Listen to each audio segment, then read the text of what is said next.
What is up, my ninjas? Shinobi here with another Diablo 3 Reaper of Souls video for you guys, and today we are continuing the ever so popular series of Let's Talk Diablo. I started this series quite a while ago. I think this is like episode 8 or 9 or something like that, where essentially what I do is I come up with a topic on hand about Diablo 3 and we discuss it. I discuss it in the video here, give you my opinions about it, and then you guys also discuss it in the comment.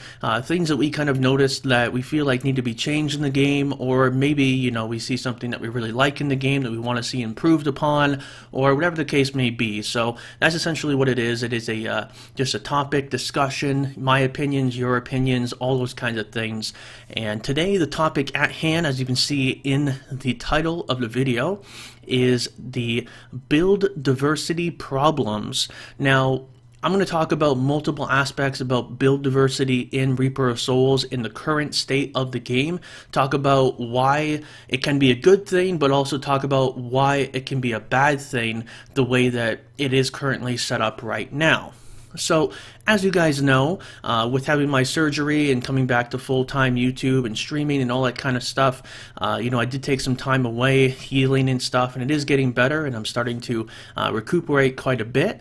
And, you know, I'm sitting down and I'm thinking, okay, so I'm going to do these videos and this videos and this. I'm just kind of planning everything out, and I really started thinking about the current state of the game, and more in particular, the build diversity within the game.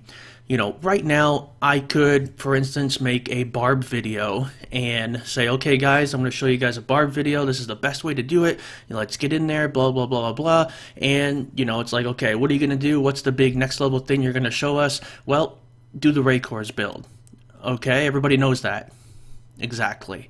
You know, do the Firebirds build, do the Marauders build, do the Jade build, do the list goes on. You know, it seems like with seasonal, we have this kind of diversity problem where it's essentially just one way or the highway, where it's like you build yourself a certain way. And I've heard this many times. People send me messages very regularly, and they ask me, you know, what do you think about it? What do you think about how, you know, it's essentially just get set pieces and maybe get a furnace or a star medal or these type of items that are very popular, get the double unity combo on no matter what character you're playing, which isn't very diverse to begin with, which in itself has been a problem for a while. You know, it really stops with showing the creativity that the players themselves have and things that they can do in the game. You know, there are a lot of legendaries in the game that literally go to waste because other legendaries are just the optimal way to do it. You know, there's a lot of balancing issues when it comes to a lot of the items in the game, and I think that it hurts the game in many, many ways, and I'm going to explain why. Think about it this way. Now, let's say you're playing a Firebird Wizard. You know, I want to compete in the Greater Rifts. I want to be able to do Greater Rifts and get top 100 or top 50 or top 10 or whatever the case may be in Season 1.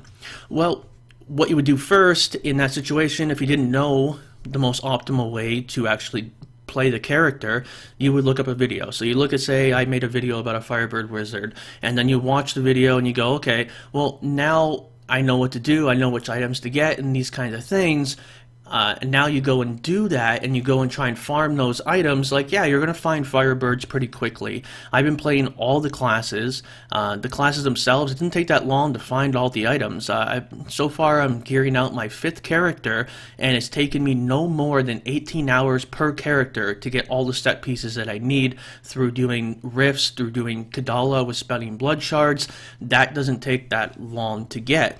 The thing that does take a while to get is getting those very specialty items that are going to enable you to actually be able to get up to top 100, top 50, top 10 in these Greater Rifts. And because these particular items are so needed in a very, you know, non-diverse area in builds, it's essentially like it's a must-have item if you really want to stand a chance.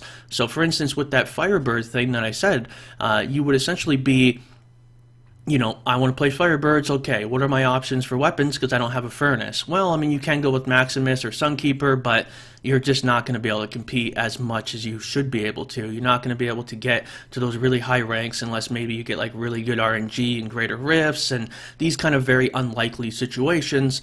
Then you're kind of just relying on farming for that one epic piece of loot, getting that one Furnace, or getting that one star medal, or, you know, how many classes right now actually need Furnace and actually need double unity combo? Practically all of them. Crusader, Furnace. Barb, Furnace. Firebird Wizard, Furnace, just to name a few. And that's kind of crazy that like these items are so sought after and so rare that they in themselves kind of stop you from being able to compete in these types of things, because there's only one good way of doing it. It's not essentially like you can just literally come up with your own creative build and then be able to compete just as well as everybody else, because right now it's all about the set pieces. It's all about, you know, you're going to go with the Firebirds, you're going to go with the Marauders, you're going to go with the Raycors, you're going to go, you know, the list goes on, the Jade and things like that. You know, which Jade is another one that needs the Furnace, you know, to be able to really compete on that high end. Well, let's say that maybe you don't want to compete on the high end. Maybe you just want to do, you know, just do T6 or just do greater rifts, but you don't really care about being top 100 or top 10 or top 50 or anything like that. Well, anything past T6, you pretty much have to do these optimal builds. And the reason for that is because the way that the game is structured right now is, I feel like it's been done like this because it's an easy way for Blizzard to kind of monitor and balance each class and make sure that each one of them isn't outperforming the other ones. Like, you know, having, for instance, like back in the day in Diablo 3, we had the, you know, Whirlwind Barb, which was way better than any other class, and there was no other way for the other classes to even compete with the Whirlwind Barb. So to stop something from like that happening again, I think they pretty much just made like sets that were balanced, and that's kind of the way to do it. Instead of just finding one item that is going to take your build and kind of rebuild and come up with these crazy strategies that Blizzard didn't see coming, it's a lot easier to monitor, track, and balance these type of things. So for Blizzard, it's a good thing. For us, it's not so good, because, I mean, I play all the classes right now, so you know, I can have a pretty enjoyable time playing the game. But what about somebody that only likes playing Barb? I have a lot of people in my clan, a lot of people in the stream, a lot of people that send me messages to say, hey, I love playing Barb, but I'm just bored of doing this build. Like, I want to do something else, but in order for me to compete, I can't.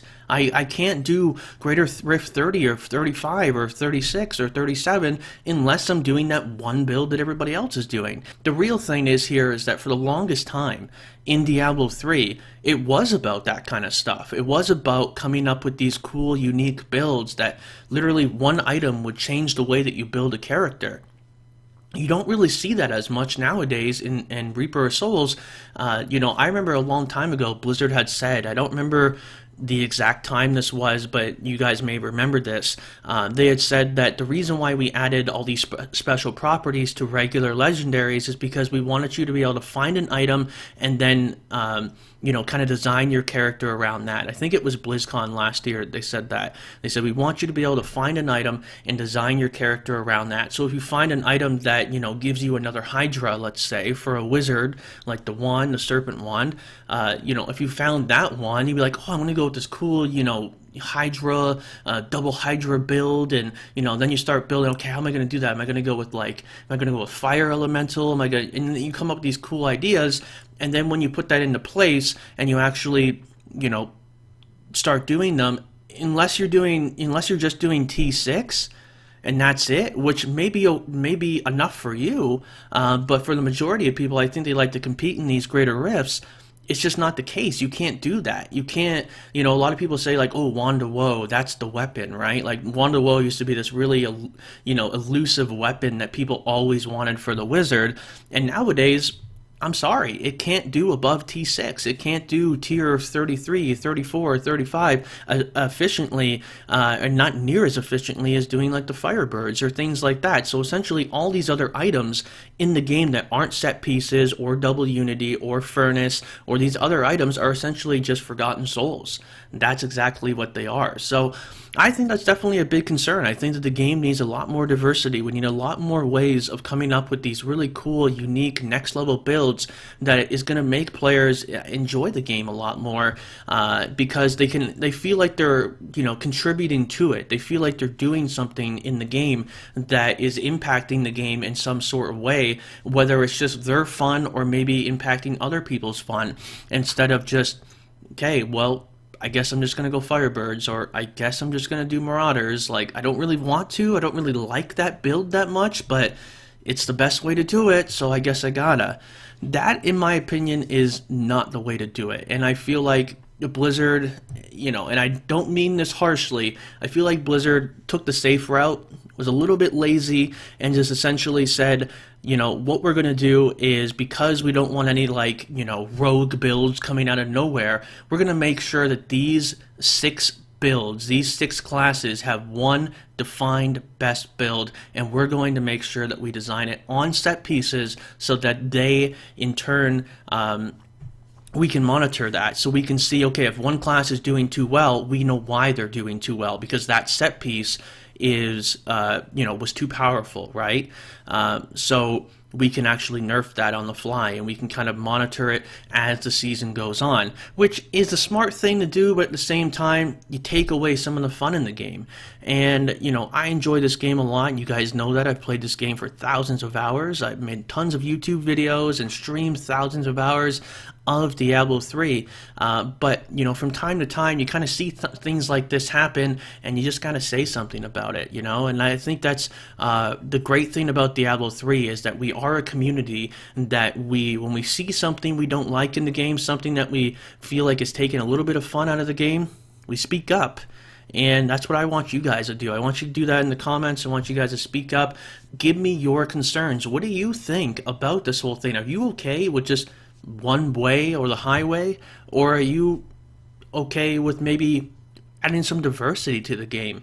Let's get back to the roots of Diablo 3. Let's get back to the way things were. Let's get back to the creativity that you can put into your builds, and if you find an item, it may shape your build to something else, to be something great. And unfortunately right now that's just not the case.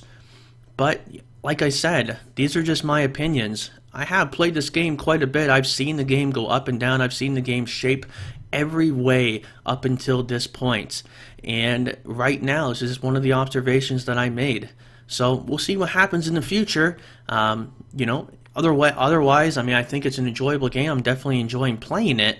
But, let's add some diversity to the game. Let's get the players back into the game. Let's get the players enjoying what we used to enjoy about Diablo 3. The core of Diablo 3, finding loot and making that loot impact your game.